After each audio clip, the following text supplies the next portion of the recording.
Hello everybody from the still smoky Pacific Northwest. I'm just going to make this a quick video.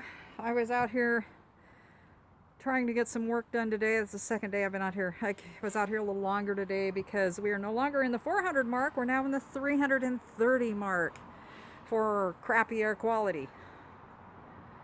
Oh. Yeah, I could see the sun part of the day this afternoon. This morning it was pretty smoky. So I got out here because I knew it was going to need water because we're going to be getting, the sun's going to break through here one of these times. And it has been the weirdest thing watching these plants. I want to say hello to everybody who's new here at the channel, checking it out, seeing what's going on. Thank you for stopping by, and I hope that you'll stay. I hope that you'll consider subscribing. It is free. Doesn't cost anything. And if you don't have a YouTube account, get one so that you can make comments and interact with me and other content creators. A lot of us, that's why we do this. We love building community and sharing with others, hearing your ideas. That is why I do this, also to share my faith and, of course, opinions. I try to keep those a little bit lower because my opinions aren't as important as the truth of God's Word. And I want to be encouraging and loving of others. So, now, how am I doing? Oh my gosh, I'm absolutely tired of this. Yeah, and I'm trying not to tear up too much. Whew. I will post some links in the description for testimony of the wildfires here. I recommend going to kgw.com.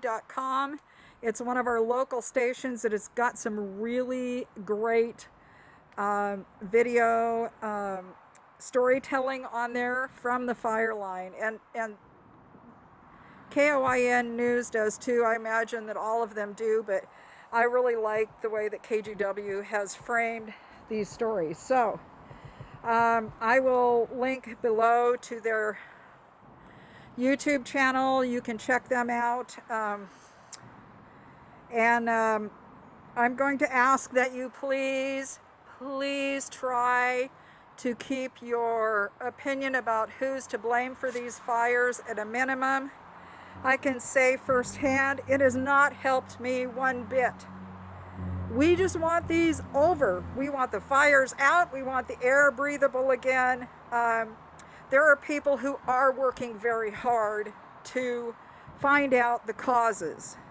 One of the fires on Chehalem Mountain, which is not too far from where my kids are, was caused by a backyard fire that got out of control, a backyard little campfire.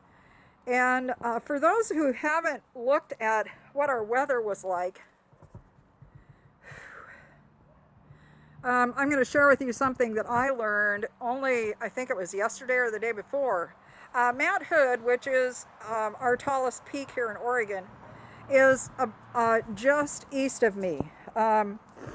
And it's a beautiful mountain. They ski all year round on that mountain. It's a wonderful place. The winds for 10 hours the day the storm hit were around 99 to over 100 miles an hour for 10 hours. Down here lower in different parts, it was 45 to 30 miles an hour. Lowest was around 20, 25. For days, we went on with 20 mile an hour winds here, 15 mile an hour winds here in the valley. And when those initial winds hit, embers can be tossed for miles by those winds before they're even burnt out, and they start spot fires. They will be thrown ahead of the other fires. And that's what a lot of this was from. Now, whether those initial places the fire was started were man-made or natural, that's yet to be seen. I'm leaving it up to the fire experts.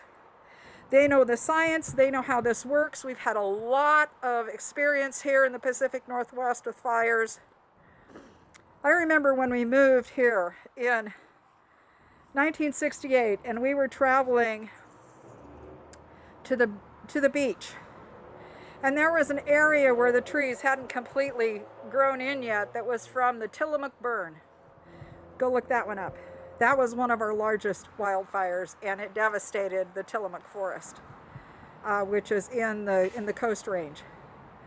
So you cannot see a sign of it now. They did a beautiful job of restoring that. And they'll be looking at how they managed the, matter of fact, they already are, I know, how they managed all of the forest. I will say this, that there's most of us that have lived here for a long time are having a hard time swallowing what our recent administration wants to say is the right way to manage a forest.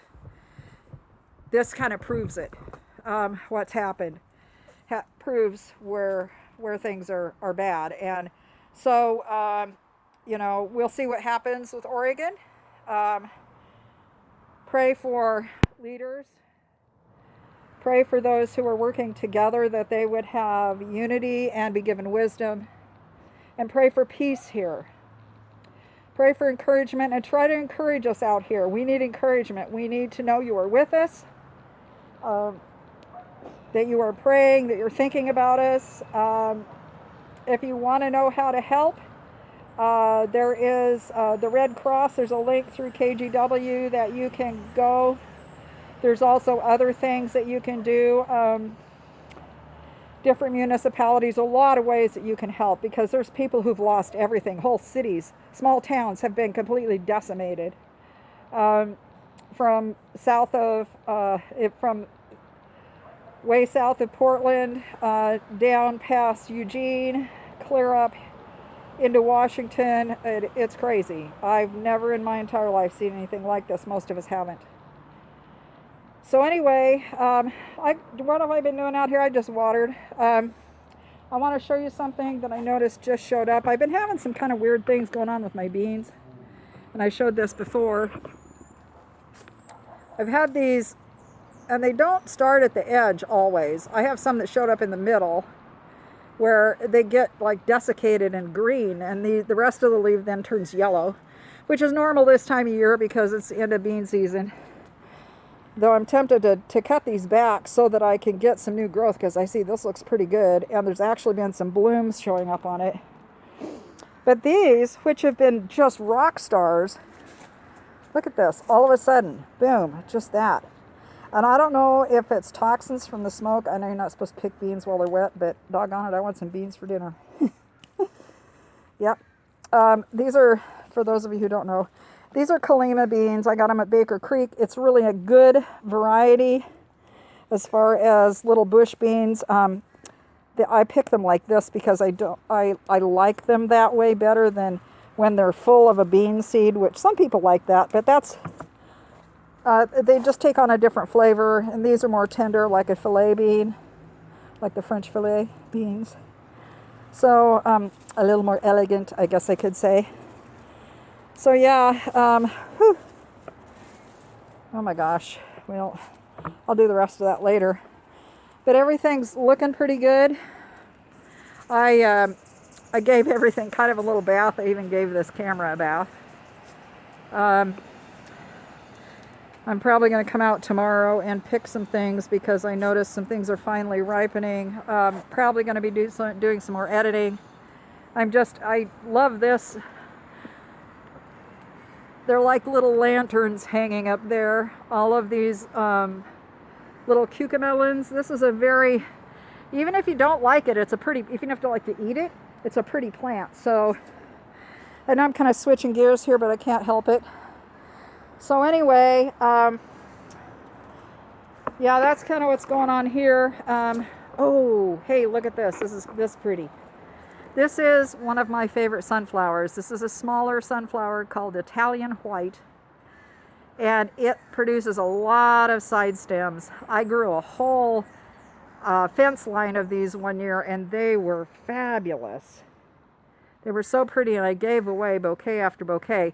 You will notice they do have pollen, though, so you need to be prepared for that. But just beautiful, and I know they're a blessing to a lot of people. Yeah, so anyway, I'm going to pick some of my Chinese spinach here, this amaranth that I have grown, and make a salad with it and a couple other things. But yeah, we're very tired here of all of this, as can be imagined. We're praying for those in the path of the hurricane who have probably by now, I would imagine, already felt its impact. Um, yeah, may God be with you and bless you and watch over you and protect you. And may He grant you peace. Oh my goodness, I just couldn't imagine. I know that folks down there get hit with their storms. We don't get hit with this very often, so this is, matter of fact, rarely. I remember 3 years ago when we had the Eagle Creek fire. Some of you might remember that in the Columbia River Gorge, there was a teenager. Him and his buddies were along a parking lot, I guess, and on this walk path near the parking lot or something. And there was a wall there. They weren't supposed to go over. Well, they didn't go over the wall, but one of the kids tossed a smoke bomb over the wall. And the winds in the gorge are notoriously bad. They're almost always blowing. And that little act set the entire area on fire on the east side of the Columbia River Gorge, where, oh my goodness, I had to take this off. Angel's Rest is a well-known stop along the hiking trail that goes up Mount Hood from there. There's Multnomah Falls. It's just a beautiful natural area. So we've had our natural areas hit really hard here. Silver Falls. I wasn't gonna cry. It's just hard.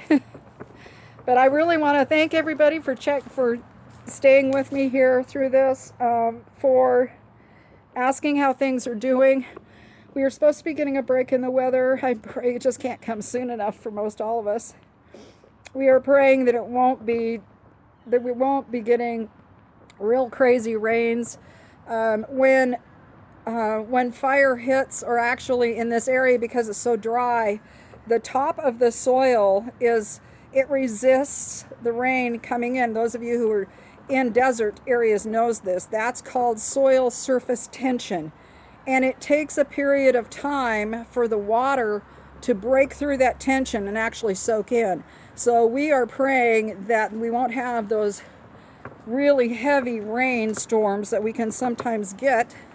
Also that because the plants have been burnt up, that we will not be having that kind of trouble, because that could be devastating.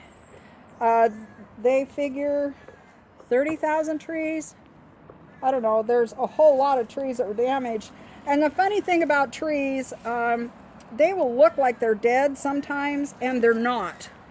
And the people in forest management know this, so it'll be interesting to watch. I would recommend anybody who's interested in learning about this, that you follow this. I think it's going to be a great classroom. It has been a terrible, terrible thing to go through, but we can always learn. So also with the elections, be praying that God will provide us with wise leaders, and not leaders that are going to do harm because they're following their opinion or what they see as, I don't know. Obviously I have some issues with leadership here and how they've worked. Many of us do. But, the city of Portland basically and Eugene call the shots on who gets elected in our state, which is very sad because it's a good sized state. A lot of it is urban, a lot of it is rural and forested. So anyway, just be praying. God is the one who puts people in power. We have this process that we've been given by our leaders, and we go through and we do our voting. but I am reminded that it's God who puts leaders in power, and they're there for a reason. They're there for a purpose. So I pray that somehow we will come to understand what the purpose of all of this is in our own personal lives, maybe for the region as well. So anyhow, I'm going to leave it at that. I feel like I've had heavy videos lately, but I want to thank all of you who have checked in. I thank you, especially those of you who've watched until the end here. I really appreciate your support for myself, for all of us out here in the Pacific Northwest. My heart goes out to everyone across the nation who has to deal with breathing the smoke that's coming up from California, Oregon, and now from Washington too. It's blown across the United States. Everyone is being impacted by it. Thankfully, the storms like the hurricane and stuff will help to wash it out of our skies.